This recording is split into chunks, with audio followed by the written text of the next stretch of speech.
Hello, ladies and gentlemen. Welcome back to the channel. We're covering the India Rising playoffs. They happened a couple days ago. I wasn't able to cover them, and I also couldn't figure out about the playoffs. Obviously, the players involved knew what was going on, and several untitled players participated in the untitled qualifier, and it seems like it was amazing success. I was just really confused, and I missed it, and I had varsity work, and it was really, really complicated. However, we do have a final set for Mumbai, India. It is between Vidit Gujrathi and it is between Benjamin Bok. Sorry for the spoilers, if the thumbnail didn't give it away already. But we're going to look at how they got there. And we're going to look at everything in general. So the first thing we're starting off with is Benjamin Bok.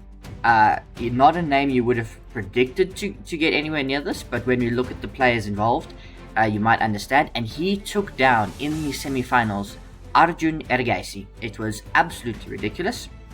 Benjamin Bok started with a d4. You can see we've got the pirate theme. That's because it is closing in on the final days of May.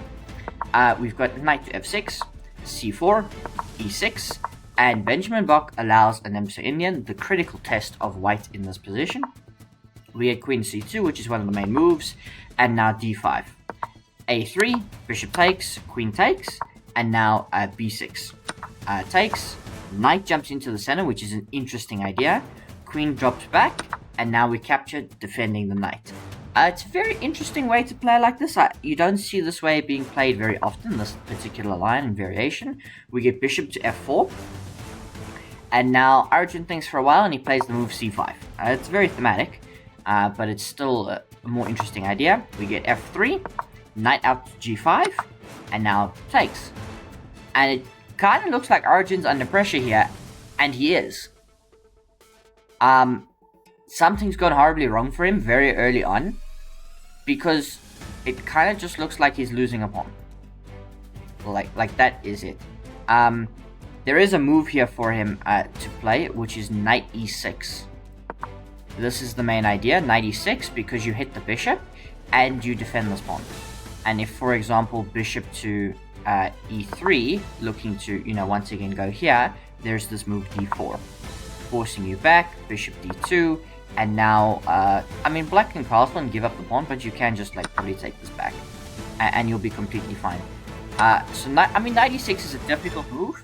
Arjun plays b takes c5, and it's just worse. Now, you have to do this in the right way, and Benjamin eventually gets it, so bishop takes c5 is a miss. You can just straight up take this pawn. You can just take it straight. Bishop takes, and now queen takes c5, and now he's slightly better. Knight d7 though hits the queen, and he plays queen d4, and now black has only one move not to be, dreadfully worse, and that is the move short castles. White's king is still in the center, and they can't go long because of the queen currently cutting it off, so you've got to develop the queen side somehow. So we start with knight to h3. Queen f5 is a mistake, and Arjun Erigaisi is now officially worse. e3. The knight comes into e5, knight f4, bishop e6, bishop d3, knight takes, queen takes, and we avoid the queen trade, causing all sorts of threats, but I can play queen d4. Queen takes, pawn takes. Benjamin Bok is winning against Arjun Erigaisi. Rook fc8, king to d2, rook to c4, knight drops back, and now yes, you can play rook b8. I will just play b4, and if you play a5, I will play rook hc1, rook takes, knight takes, takes. It looks like Arjun has done everything right, and he's going to simply be winning this pawn back, except he would be hanging back rank mate. So, you can't do that. So, we get king f8, but now the knight comes in. Benjamin Bok is still up a pawn. He defends his pawn as we get into a pure rook endgame. There are still drawing possibilities here for Arjun, but they're going to be very, very challenging. And this match, was the ultimate decider. They came in 1.5 points each after the 3 rounds, and Benjamin Bok plays a fantastic game of chess, runs his king all the way to b7, and ultimately he's going to promote the pawn, and he just has to win this, which is not as easy because, this pawn is running away, and you've got to make sure, and the king is going to be active, so you can't allow it to go too far, but he brings his king, and he's not worried. He gets the rook in behind, takes, and the rook will defend everything, and Benjamin Bok takes down Arjun Erigaisi. The other semi-final matchup was an all-Indian affair. It was Vidit Gujrathi versus Raunak Sadhwani. And Sadhwani had the white pieces. We had a Berlin defense. Vidit employs this quite a lot. We have an anti-Berlin with d3, bishop c5, short castles, knight d4, and bishop a4. And here, for reasons I cannot explain, Vidit spends like 3 minutes and makes a mistake. He just plays short castles. It's a mistake because, well, firstly, it looks like you're hanging this pawn. You're not quite. It is the best move. Knight takes d5. And then the idea is b5. And then c3, the counter-attack. Otherwise, if you just go, let's say, bishop b3, there's now d5. And black actually here gets quite good compensation. But we get knight takes d4, bishop takes d4, now c3, but the bishop drops back. Yes, you can play bishop g5, h6, bishop drops to h4, d6, and I don't know, Vidit was having a tough time or something. Didn't play exactly accurately, and he's also spent a lot of time. Like you can see, Raunak Sadhwani has not spent that much time at all. And but Vidit is fighting back. He grabs one of the bishops. And he puts his knight on a very nice outpost here on f4. He's got this bishop. He gives up one of them to Sadhwani. But, Sadhwani, he's got good chances. Vidit, despite being down on time. We get queen d2. King g7. Just a really flexible move. Now the rook can go to the h-file if it's needed. And we can start pushing all of this to kind of trap the bishop. We get bishop to b3, offering a trade. We get the trade. And queen d7, a really nice move. You don't want to trade and give white the open file. And so if white takes now, you would get the open file. So the rooks are just going to stare at each other as we get b4 and we get f5. The rooks are just going to stare at each other for a bit. We get f3, which is a move you couldn't have played for a very long time because this bishop is here, but now you can play it. We get takes, and we get d takes e4, which is a bold move. It's always interesting to decide which pawn you want to take with. What's funny is there are certain points where you can take this. And then perhaps taking here to open up your f-file. But this is probably the better move because it limits the chances of you playing d5.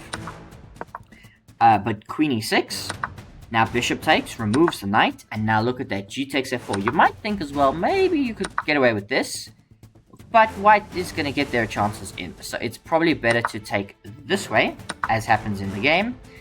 And now you've got an open g-file for attacking purposes. And Vidit Gujrathi is going to use that file for attacking purposes. He first plays rook fd8. And Sadhwani is pushing on the queen side, but everything is kind of freezing. And now he commits to rook a6, but there's rook g8. Rook g8, there's not much you can do. Yes, you can double. I'll just move away. And what are you going to do now? Oh, queen d3, king f6. How is the king so safe on f6? It is ridiculous. And, like, the thing is, Vidit is just, he's got this. And this.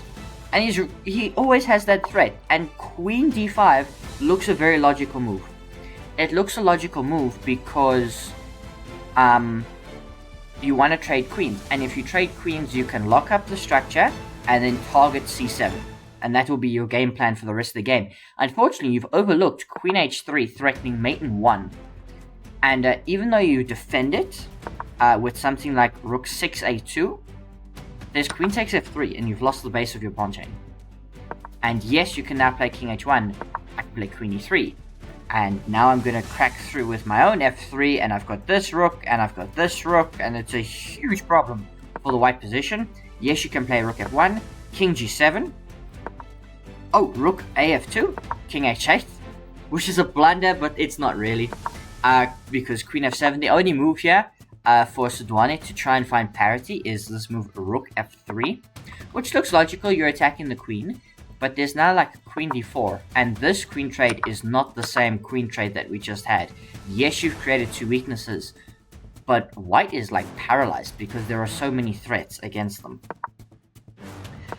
So yeah, queen f7, queen takes, rook e6, queen takes. All the pawns are falling off the board. We lose another pawn.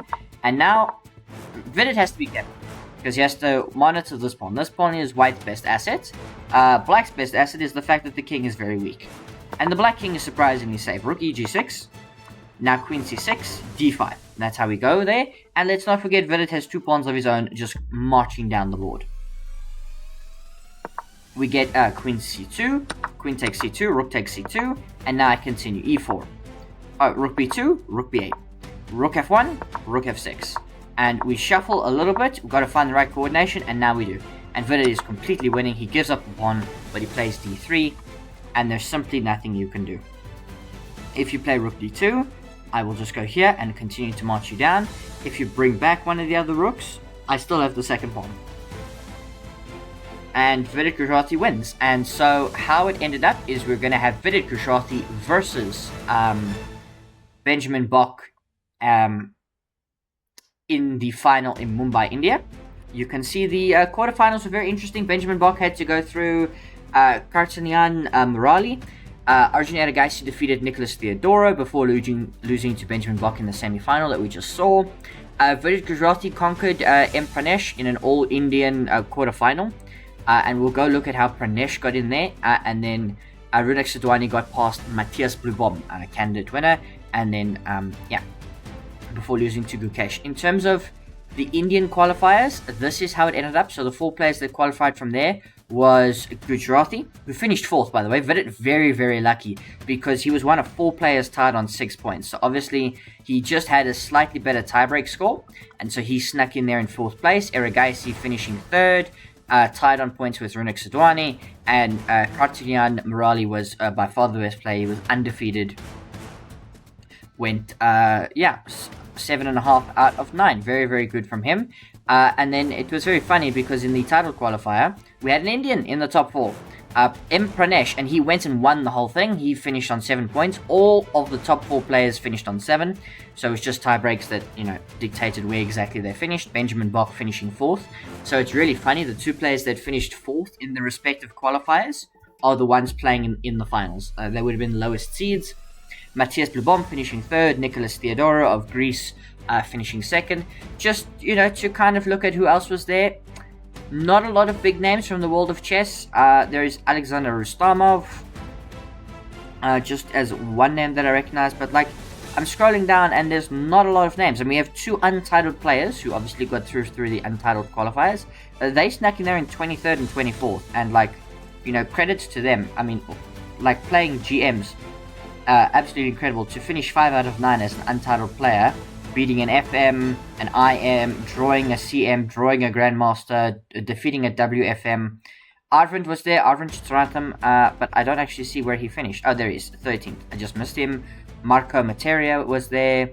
Yeah, so some interesting players. V Pranav, by the way, another Indian player, unfortunately didn't qualify there. So it was a very interesting event, and of course, if we go then to the finals, it will be Benjamin Bok versus Vidit Gujrathi in Mumbai, India. Winner gets a EWC spot, which will be very interesting indeed, and guarantee quite a bit of prize money for the player that wins. Vidit obviously has got home advantage being in India, Benjamin having to travel there, but Vidit will have to travel there as well. He'll be busy with other events in the time being. And so the schedule as it dictates, the final will be held on July the 5th.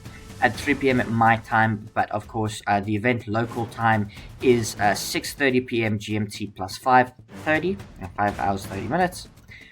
So very, very interesting in terms of just this. This was the India Rising. 1 final spots at the Esports World Cup is at stake. Apologies.